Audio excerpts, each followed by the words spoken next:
Apple cider cinnamon donuts, that diet, forget about it. Today on the Moonshine Place Kitchen.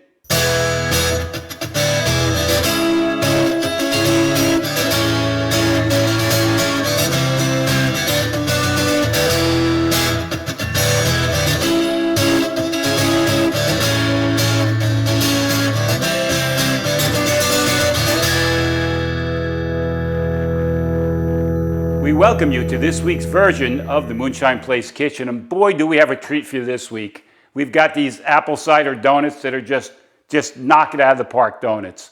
We're getting to be that time of year where it's the fall and apples are definitely in season. We're starting to get close now to Thanksgiving and Christmas, the holidays, and you start thinking about these different foods and dishes that really spell out the autumn. And the autumn has always been my favorite time of year. I just love it. Now that we live in Florida, we do get a little bit of autumn, but nothing like you would get in the Northeast. Let's get to it. We're going to start this by getting, we've got 2.5 cups of good apple cider. Get yourself some good apple cider. Try and get something off a farm or something decent. We're going to turn the heat on here, and we're going to reduce this down. We're going to take it to a boil, and then take it on a light boil and simmer it down, and take this down till it's about 1 cup. And you say, well, how am I going to tell if it's 1 cup? When you see it starting to get down a little bit, pour it back into the measuring cup, take a look at it, pour it back. Just keep doing that until you reduce it down to about 1 cup. The better you reduce this cider, the more flavor the donuts are going to have. Don't go away. Come back. When we're done reducing this, we're going to get into this whole deal. It's going to go fast. It's going to be a good time today. Hang in there.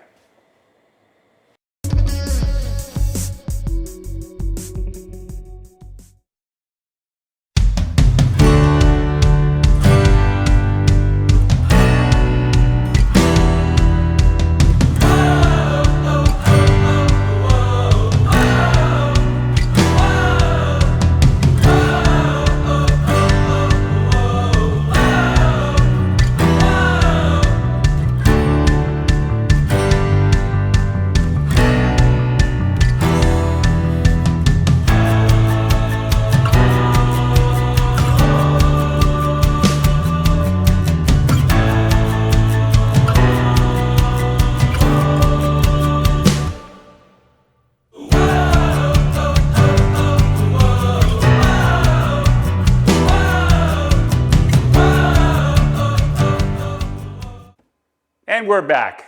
Let's get going. All right, I made up a little ice bath to cool down our apple cider. Like I said, we reduced it down to 1 cup. It has a very rich smell now. So we're going to go ahead and put that in the bowl. And you know, it only cooled for a few minutes. I don't know that I cooled it for more than 10 minutes. To that, we're going to add 1/4 cup of our Florida Crystal sugarcane sugar. Make sure I get all that in. We're going to go with 1/2 cup of brown sugar. The brown sugar is a little bit sticky. You know, there's a little secret to keeping your brown sugar from getting sticky. If you put some marshmallows in the box or bag with your brown sugar, it'll keep the moisture out of it. Just pick that secret up this week. Don't ask me where I got it, but I got it. All right, 2 eggs. Got 2 eggs going in. All right, I like to use the brown eggs. You've heard me say that many times. And 6 tablespoons of melted butter. Not hot, just melted. I threw it in the microwave for a couple of seconds. I had it sitting out. And that's kind of it on the wet ingredients. So what I'm going to do here is I'm just going to whisk this up. Of course, I dropped the back of the whisk in.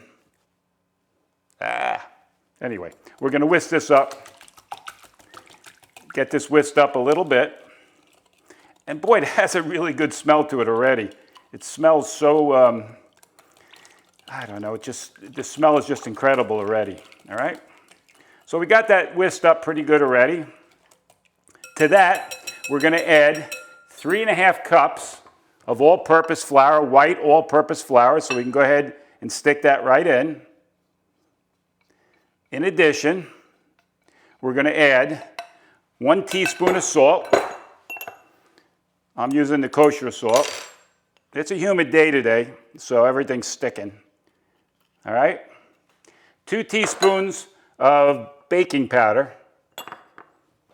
There we go. 2 teaspoons of baking powder. And you can go a little bit over on that if you'd like. 1 teaspoon of cinnamon.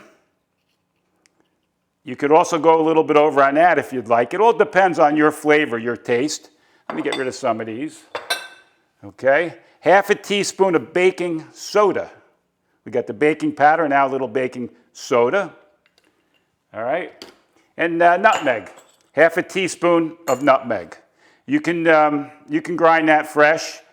I didn't grind this fresh today. I do have the whole nut corns that I can grind, but I didn't happen to do that today. And that's about it. We're going to mix this up right now. It isn't really a big deal to mix this. It starts to get thick pretty quickly. I'm mixing it more or less by folding it. You really don't want to mix it in the KitchenAid. You want to keep this as tender as possible, even though you're mixing it, although you do want to get all your lumps out as best you can. So we'll just keep mixing this around, and it'll thicken up. I'll just keep folding it around. It's going to take me a minute or two. Sorry, folks. I can't do it too quick. So I'll be doing this. While I'm doing this, let's talk about apples. My personal favorite apple is a wine sap apple. Now, why do I like these wine saps? I have yet to see these wine saps, and you can correct me, but I have yet to see these wine saps anywhere but up in New England. The wine sap apple, you really can't harvest those until you get at least the first frost of the year. And what ends up happening is the wine sap apple pulls all the sugar out of the apple tree, out of the roots, out of the bark, everywhere. All the sugar gets put into the actual apple, gets sucked right up into the apple to protect the apple after the first frost. And what that does is that makes an apple a flavor, such a sweet apple. It's unlike any other apple that you could imagine. Now, I like Granny Smiths, and I like Red Delicious, and they're all great. I really like the sourness of the Granny Smiths. But I'm telling you, the wine sap apple, if you're ever going through New England, you're going through the apple orchards, and you're going and you're checking all that out and doing the hay rides and all the great stuff that all these places offer. If you're ever doing that, try to ask for the wine sap apples. And I know you're going to get the cinnamon, the apple cider cinnamon donuts. I know you're going to buy that because you're going to smell it. You can't help but buy that when you're there. And all the other products. But ask for the wine sap apples. Just try and remember that. I wouldn't do you wrong on this. They're incredible, incredible apples. And they're very crunchy. Boy, I'll tell you that you want to get them where they're still kind of hard. You know, not hard like raw, but hard like crunchy when you bite into them. Oh, it's so good. Okay, so we've got this mixed up pretty good. All I'm going to do now is I'm going to cover this. And I'm going to put it in the refrigerator and let it cool for 2 hours. Now, you can let this cool for longer than 2 hours, but you really need to cool it for at least 2 hours. I would not recommend cooling this overnight because you're going to lose the rising agents overnight. They'll get weak. But about 2 hours in the refrigerator. And then when this comes out, there's really no kneading involved in it. We're just going to pat it down to a certain height, start cutting it, stick it in the fryer, and that's it.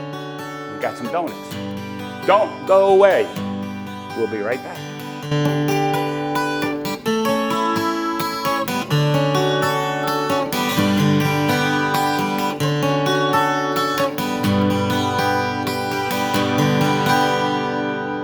Welcome back, welcome back. Our dough, which has been sitting in the refrigerator for about 2 hours, is set up very, very nicely. And here it is. Hopefully you can see on the overhead shot. It's very, very sticky. So we're going to go ahead and put some flour down right away. It's a little bit windy here today, so the flour is going everywhere. We'll get some on there too. So I'll scrape this off this bowl, and I'll get it into this pan here so we can pat it down. All right, so let's get that off of there. And actually, let's get a little flour in this pan. I might have filled this up a little too tall, a little too much here with this. There we go. Okay? So we'll get this right down in this pan. It turned out to be a very hot day today. It was raining earlier. Now, the rain went away, the sun came out, and of course it got hot. It got really hot. So in this particular case now, we're going to have to put a little bit of flour down so I don't get it stuck all over my hands. And you got to press this down to a maximum of about a ½ inch. You really don't want it to be much more than a ½ inch because what's going to end up happening is you're going to struggle to get Let me get this pan moved a little bit. You're going to struggle to get the donut to cook all the way through if it's really much thicker than that. You really don't want to make it too thick. The donut, it'll prop up when it's cooking. It'll fatten up a little bit when it's cooking. But you really don't want to get it, the dough, much thicker than that when you're going to cut it, okay? So here we go. So we got our dough patted down pretty much to about 1/2 inch.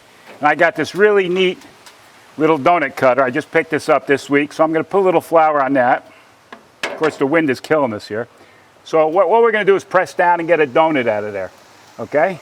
Okay, here we got a good cut donut right here. I'm going to remove the excess from around the edges, okay? I'm going to put a little flour right there in the spatula. Make sure I can get that scooped up pretty good. Get that right in the oil. Bingo. Right in the oil she goes. Now you really only need to cook this about 1 minute to 1.5 minutes, really aside. Our oil right now is at 370. It's at a good temperature. And it really doesn't need to cook too long per side. Okay? So we'll get that one cooking. We'll get this batter ready for our next one. Let me get this sucker flipped over while that's happening.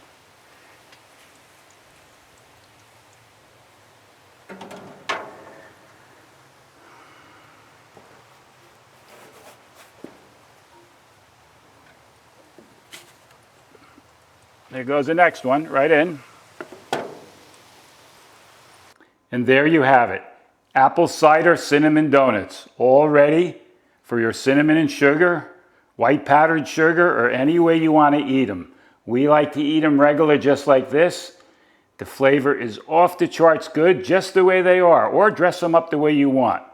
We'd like to thank you for joining us once again on the Moonshine Place Kitchen, and we look forward to serving you again.